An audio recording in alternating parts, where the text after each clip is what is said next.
যে কৃষ্ণ সমুদ্রকে আদেশ দেন থামতে, সেই স্বয়ং শ্রীকৃষ্ণ কি এক রাতে মাছের রূপ নিয়ে নিজের মন্দির বাঁচাতে নেমে এসেছিলেন? নদীর মাঝখানে দাঁড়িয়েছিল শত বছরের পুরনো কৃষ্ণ মন্দির। লোকেরা বলতো এই মন্দিরে ভক্তির শক্তি অসীম।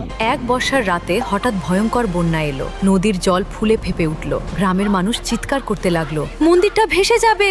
ভক্তরা মন্দিরের ভেতরে দাঁড়িয়ে কাঁদতে কাঁদতে প্রার্থনা করলো, প্রভু আপনার ঘর আপনি নিজেই রক্ষা করুন। হঠাৎ নদীর জলে তৈরি হলো বিশাল ঘূর্ণি। গভীর থেকে উঠে এলো এক দীপ্তিময় বিশাল মাছ। তার শরীর থেকে ছড়িয়ে পড়ছে নীল আলো। মৎস্যরূপী কৃষ্ণ মন্দিরের চারদিকে ঘুরতে লাগলেন। অদ্ভুতভাবে জলের স্রোত দিক বদলে নিল। মন্দিরের চারপাশে তৈরি হলো শান্ত বৃত্ত। ঝড় থেমে গেল, জল নেমে গেল। ভোরের আলোয় মানুষ দেখল মন্দির অক্ষত, আর নদীর জলে ভেসে আসছে মৃদু বাঁশির সুর। যে ভক্তির ঘর বানায়, ভগবান নিজেই তার প্রহরী হন। তুমিও কি ভক্তি করো? তাহলে কমেন্টে লিখো হরে কৃষ্ণ।